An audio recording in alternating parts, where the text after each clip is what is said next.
कृष्ण यजुर्वेद शाखा का यह उपनिषद अत्यंत महत्वपूर्ण उपनिषदों में है। इस उपनिषद के रचयिता कट नाम के तपस्वी आचार्य थे। वे मुनि वैशंपायन के शिष्य तथा यजुर्वेद की कट शाखा के प्रवर्तक थे। इसमें 2 अध्याय हैं और प्रत्येक अध्याय में 3-3 वल्लियां हैं, जिनमें वाजश्रवा के पुत्र नचिकेता और यम के बीच संवाद हैं। भर्तु प्रपंच ने कट और बृहदारण्यक उपनिषदों पर भी भाष्य रचना की थी। प्रथम अध्याय। इस अध्याय में नचिकेत अपने पिता द्वारा प्रताड़ित किए जाने पर यम के यहाँ पहुँचता है और यम की अनुपस्थिति में 3 दिन तक भूखा प्यास यम के द्वार पर बैठा रहता है। 3 दिन बाद जब यम लौट कर आते हैं, तब उनकी पत्नी उन्हें ब्राह्मण बालक अतिथि के विषय में बताती है। यमराज बालक के पास पहुंचकर अपनी अनुपस्थिति के लिए नचिकेता से क्षमा मांगते हैं और उसे इसके लिए 3 वरदान देने की बात कहते हैं। वे उसे उचित सम्मान देकर व भोजन आदि करा के भी संतुष्ट करने का प्रयत्न करते हैं। तदुपरांत नचिकेता द्वारा वरदान मांगने पर अध्यात्म के विषय में उसकी जिज्ञासा शांत करते हैं। प्रथम वल्ली। कथा इस प्रकार है कि किसी समय वाजश्रवा ऋषि के पुत्र वाजश्रवस उद्दालक मुनि ने विश्वजित यज्ञ करके अपना संपूर्ण धन और गौएं दान कर दी। जिस समय ऋत्विजों द्वारा दक्षिणा में प्राप्त वे गौएं ले जाई जा रही थीं, तब उन्हें देखकर वाजश्रवस उद्दालक मुनि का पुत्र नचिकेता सोच में पड़ गया, क्योंकि वे गौएं अत्यधिक जर्जर हो चुकी थीं। वे न तो दूध देने योग्य थीं, न प्रजनन के लिए उपयुक्त थीं। उसने सोचा कि इस प्रकार की गौओं को दान करना दूसरों पर भार लादना है, इससे तो पाप ही लगेगा। ऐसा विचार कर नचिकेता ने अपने पिता से कहा, हे तात, इससे अच्छा तो था कि आप मुझे ही दान कर देते। बार बार ऐसा कहने पर पिता ने क्रोधित होकर कह दिया, मैं तुझे मृत्यु को देता हूँ। पिता की आज्ञा का पालन करने के लिए नचिकेता यम के द्वार पर जा पहुंचा और 3 दिन तक भूखा प्यासा पड़ा रहा। जब यम ने उसे वरदान देने की बात कही, तो उसने पहला वरदान मांगा। पहला वरदान, हे मृत्युदेव, जब मैं आपके पास से लौटकर घर जाऊं, तो मेरे पिता क्रोध छोड़ शांत चित होकर मुझसे प्रेम पूर्वक व्यवहार करें और अपनी शेष आयु में उन्हें कोई चिंता न सताए तथा वे सुख से सो सकें। यमराज ने तथास्तु अर्थात ऐसा ही हो कहकर पहला वरदान दिया।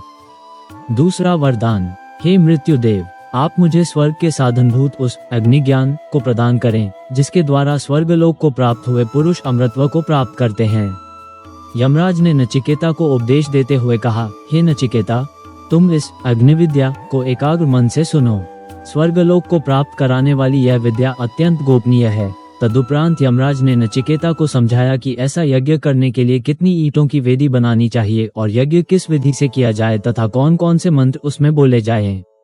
अंत में नचिकेता की परीक्षा लेने के लिए यमराज ने उससे अपने द्वारा बताए यज्ञ का विवरण पूछा, तो बालक नचिकेता ने अक्षरश उस विधि को दोहरा दिया। उसे सुनकर यमराज बालक की स्मरण शक्ति और प्रतिभा को देखकर बहुत प्रसन्न हुए। उन्होंने कहा, हे नचिकेता, तेरे मांगे गए 3 वरदानों के अतिरिक्त मैं तुम्हें एक वरदान अपनी ओर से ये देता हूँ कि मेरे द्वारा कही गई यह अग्नि विद्या आज से तुम्हारे नाम से जानी जाएगी। तुम इस अनेक रूपों वाली ज्ञान तत्वमयी माला को स्वाकर करो। दूसरा वरदान, हे मृत्युदेव, आप मुझे स्वर्ग के साधनभूत उस अग्नि ज्ञान को प्रदान करें, जिसके द्वारा स्वर्गलोक को प्राप्त हुए पुरुष अमृतत्व को प्राप्त करते हैं। यमराज ने नचिकेता को उपदेश देते हुए कहा, हे नचिकेता, तुम इस अग्नि विद्या को एकाग्र मन से सुनो। स्वर्गलोक को प्राप्त कराने वाली यह विद्या अत्यंत गोपनीय है। तदुपरांत यमराज ने नचिकेता को समझाया कि ऐसा यज्ञ करने के लिए कितनी ईंटों की वेदी बनानी चाहिए और यज्ञ किस विधि से किया जाए तथा कौन कौन से मंत्र उसमें बोले जाएं। अंत में नचिकेता की परीक्षा लेने के लिए यमराज ने उससे अपने द्वारा बताए यज्ञ का विवरण पूछा, तो बालक नचिकेता ने अक्षरश उस विधि को दोहरा दिया। उसे सुनकर यमराज बालक की स्मरण शक्ति और प्रतिभा को देखकर बहुत प्रसन्न हुए। उन्होंने कहा, हे नचिकेता, तेरे मांगे गए 3 वरदानों के अतिरिक्त मैं तुम्हें एक वरदान अपनी ओर से ये देता हूँ कि मेरे द्वारा कही गई यह अग्नि विद्या आज से तुम्हारे नाम से जानी जाएगी। तुम इस अनेक रूपों वाली ज्ञान तत्वमयी माला को स्वाकर करो।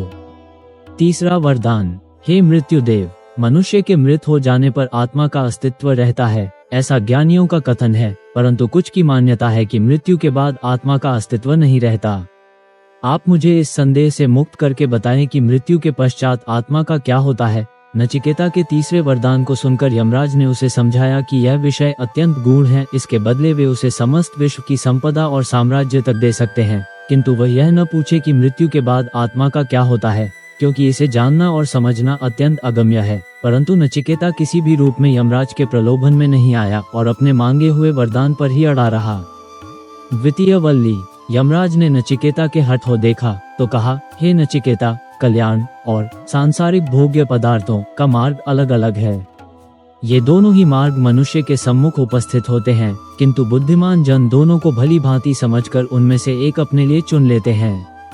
जो अज्ञानी होते हैं वे भोग विलास का मार्ग चुनते हैं और जो ज्ञानी होते हैं वे कल्याण का मार्ग चुनते हैं।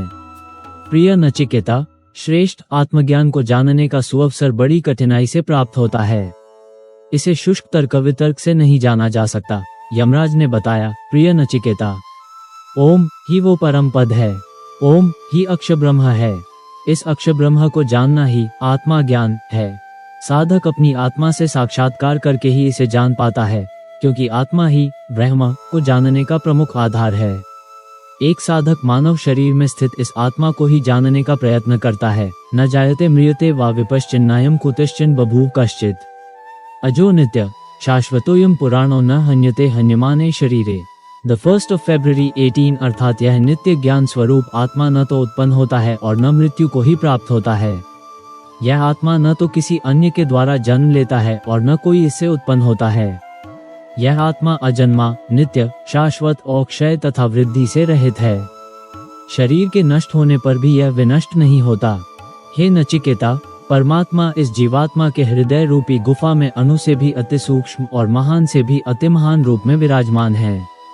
निष्काम कर्म करने वाला तथा शोक रहित कोई विरला साधक ही परमात्मा को कृपा से उसे देख पाता है। दुष्कर्मों से युक्त, इंद्रियासक्त और सांसारिक मोह में फंसा ज्ञानी व्यक्ति भी आत्म तत्व को नहीं जान सकता। तृतीय वल्ली, हे नचिकेता, जो विवेकशील है, जिसने मन सहित अपनी समस्त इंद्रियों को वश में कर लिया है, जो सदैव पवित्र भावों को धारण करने वाला है, वही उस आत्म तत्व को जान पाता है, क्योंकि अश सर्वेषु भूतेषु गुआमा न प्रकाशते दृश्यते त्वग्रया बुद्धिया सूक्ष्म्या सूक्ष्मदर्शिभिः। द 1st of March 12 अर्थात समस्त प्राणियों में छिपा हुआ यह आत्म तत्व प्रकाशित नहीं होता, वरन ये सूक्ष्म दृष्टि रखने वाले तत्वदर्शियों को ही सूक्ष्म बुद्धि से दिखाई देता है। दूसरे अध्याय में परमेश्वर की प्राप्ति में जो बाधाएं आती हैं, उनके निवारण और हृदय में उनकी स्थिति का वर्णन किया गया है। परमात्मा की सर्वव्यापकता और संसार रूपी उल्टे पीपल के वृक्ष का विवेचन, योग साधना, ईश्वर विश्वास और मोक्षादि का वर्णन है। अंत में ब्रह्मविद्या के प्रभाव से नचिकेता को ब्रह्म प्राप्ति का उल्लेख है। प्रथम वल्ली, परमात्मा ने समस्त इंद्रियों का मुख बाहर की ओर किया है, जिससे जीवात्मा बाहरी पदार्थों को देखता है और सांसारिक भोग विलास में ही उसका ध्यान रमा रहता है। वो अंतरात्मा की ओर नहीं देखता, किंतु मोक्ष की इच्छा रखने वाला साधक अपनी समस्त इंद्रियों पर नियंत्रण करके अंतरात्मा को देखता है। यह अंतरात्मा ही ब्रह्म तक पहुंचने का मार्ग है। जहाँ से सूर्यदेव उदित होते हैं और जहाँ तक जाकर अस्त होते हैं, वहाँ तक समस्त देव शक्तियाँ विराजमान हैं। उन्हें कोई भी नहीं लंघ पाता। यही ईश्वर है। इस ईश्वर को जानने के लिए सत्य और शुद्ध मन की आवश्यकता होती है। यमराज नचिकेता को बताते हैं, हे नचिकेता, शुद्ध जल को जिस पात्र में भी डालो, वह उसी के अनुसार रूप ग्रहण कर लेता है। पौधों में वह रस, प्राणियों में रक्त और ज्ञानियों में चेतना का रूप धारण कर लेता है। उसमें कोई विकार उत्पन्न नहीं होता। वो शुद्ध रूप से किसी के साथ भी एक रूप हो जाता है। जो साधक सभी पदार्थों से अलिप्त होकर परमात्मा तत्व से लिप्त होने का प्रयास करता है, उस साधक को ही सत्य पथ का पथिक जानकर आत्म तत्व का उपदेश दिया जाता है। द्वितीय वल्ली, हे नचिकेता, उस चैतन्य और अजन्मा पर ब्रह्म का नगर 11 द्वारों वाला है। 2 नेत्र, 2 कान, 2 नासिका रंध्र, 1 मुख, नाभि, गुदा, जनेंद्रिय और ब्रह्मरंध्र। ये सभी द्वार शरीर में स्थित हैं। कर्म बंधनों से मुक्त होकर जो साधक द्वारों के मोह से सर्वथा अलिप्त रहकर नगर में प्रवेश करता है, वह निश्चय ही परमात्मा तक पहुंचता है। शरीर में स्थित एक देह से दूसरी देह में गमन करने के स्वभाव वाला ये जीवात्मा जब मृत्यु के उपरांत दूसरे शरीर में चला जाता है, तब कुछ भी शेष नहीं रहता। ये गमनशील तत्व ही ब्रह्म है। यही जीवन का आधार है। प्राण और अपान इसी के आश्रय में रहते हैं। अब मैं तुम्हें बताऊंगा कि मृत्यु के उपरांत आत्मा का क्या होता है, अर्थात वह कहाँ चला जाता है। यमराज ने आगे कहा, योनिम्य प्रपद्यन्ते शरीरो देहिन। स्थानुमेनुसयन्ति यथा कर्म यथा श्रुतम 2/2 7 अर्थात अपने अपने कर्म और शास्त्राध्ययन के अनुसार प्राप्त भावों के कारण कुछ जीवात्मा तो शरीर धारण करने के लिए विभिन्न योनियों को प्राप्त करते हैं और अन्य अपने अपने कर्मानुसार जड़ योनियों अर्थात वृक्ष, लता, पर्वत आदि को प्राप्त करते हैं। हे नचिकेता, समस्त जीवों के कर्मानुसार उनकी भोग व्यवस्था करने वाला परम पुरुष परमात्मा सबके सो जाने के उपरांत भी जागता रहता है। वही विशुद्ध तत्व पर ब्रह्म अविनाशी कहलाता है, जिसे कोई लंघ नहीं सकता। समस्त लोग उसी का आश्रय ग्रहण करते हैं। जिस प्रकार एक ही अग्नि तत्व संपूर्ण ब्रह्मांड में प्रवेश करके प्रत्येक आधारभूत वस्तु के अनुरूप हो जाता है, उसी प्रकार समस्त प्राणियों में स्थित अंतरात्मा ब्रह्म एक होने पर भी अनेक रूपों में प्रतिभासित होता है। वही भीतर है और वही बाहर है। एकोशी सर्वभूतांतरात्मा एकम रूप बहुधा यह करोति। तृतीय वल्ली।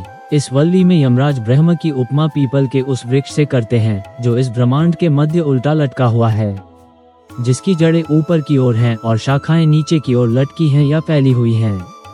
यह वृक्ष सृष्टि का सनातन वृक्ष है। यह विशुद्ध, अविनाशी और निर्विकल्प ब्रह्म का ही रूप है। यमराज बताते हैं कि यह संपूर्ण विश्व उस प्राण रूप ब्रह्म से ही प्रकट होता है और निरंतर गतिशील रहता है। जो ऐसे ब्रह्म को जानते हैं वे ही अमृत्य अर्थात मोक्ष को प्राप्त करते हैं। इस परब्रह्म के भय से ही अग्निदेव तपते हैं, सूर्यदेव तपते हैं, इंद्र, वायु और मृत्यु देवता भी इन्हीं के भय से गतिशील रहते हैं। हे नचिकेता, मृत्यु से पूर्व जो व्यक्ति ब्रह्म का ज्ञान प्राप्त कर लेता है वह जीव समस्त बंधनों से मुक्त हो जाता है, अन्यथा विभिन्न योनियों में भटकता हुआ अपने कर्मों का फल प्राप्त करता रहता है। यह अंतःकरण विशुद्ध दर्पण के समान है। इसमें ही ब्रह्म के दर्शन किए जा सकते हैं। जब मन के साथ सभी इंद्रियां आत्मतत्व में लीन हो जाती हैं और बुद्धि भी चेष्टा रहित हो जाती है, तब इसे जीव की परम गति कहा जाता है। इंद्रियों का संयम करके आत्मा में लीन होना ही योग है। हृदय की समस्त ग्रंथियों के खुल जाने से मरणधर्मा मनुष्य अमृतत्व अर्थात मोक्ष को प्राप्त कर लेता है। ऐसी विद्या को जानकर नचिकेता बंधन मुक्त होकर मोक्ष को प्राप्त हो गया। नमस्कार धरोहर प्रेमियों, आपके साथ रहना हमारे लिए एक आनंद है। हम इस अनुभव को साझा करने के लिए यहाँ हैं, हिंदू सांस्कृतिक विरासत को जानने और समझने के लिए। यदि आप हमारे साथ जुड़ना चाहते हैं तो हमारे चैनल को सब्सक्राइब करें और बेल आइकन दबाएं ताकि आप हमारी हर नई वीडियो से अपडेट रहें। हमारे साथ सफलता साझा करने के लिए हमें आपकी सपोर्ट चाहिए, इसलिए जल्दी से सब्सक्राइब करें और साझा करें। आपका आभार है। धन्यवाद।